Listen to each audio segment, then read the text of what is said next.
Hi everyone, and welcome back to Skrach. Today, we're going to make a sweet potato pie, a classic dessert that is perfect for the holidays. For this pie, we'll need 2 pounds of sweet potatoes, 3 eggs, 1 9-inch pie crust. I'm going to be using the savory crust you can find on this channel, a 12-ounce can of evaporated milk, a half cup of melted butter, a quarter cup of packed brown sugar, 2 teaspoons of ground cinnamon, 2 teaspoons of vanilla extract, and a half teaspoon of ground nutmeg.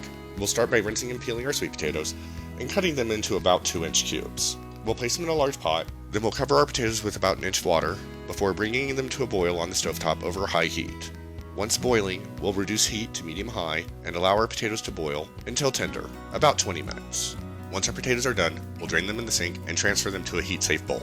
Then we'll mash our potatoes with our butter while the potatoes are still hot enough to melt it. While it's possible to do this by hand, I'm going to be using a stand mixer with the whisk attachment over medium-low speed.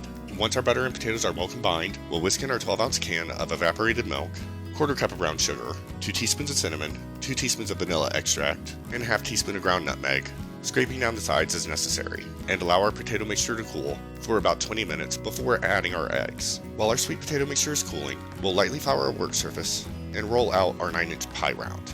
That's about a half recipe of the savory pie crust found on this channel.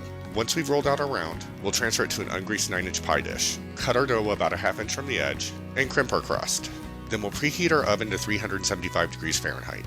Once our sweet potato mixture has cooled a little, we'll beat in our 3 eggs until smooth, and pour the filling into our pie crust. We'll bake our pie at 375 degrees Fahrenheit for 50 minutes, or until a toothpick inserted into the center comes out clean. We'll let our pie cool on a wire rack for 1 hour before transferring it to the refrigerator and allowing it to chill for at least 3 hours before serving. Enjoy your sweet potato pie, and don't forget to subscribe to this channel for more recipes like this one.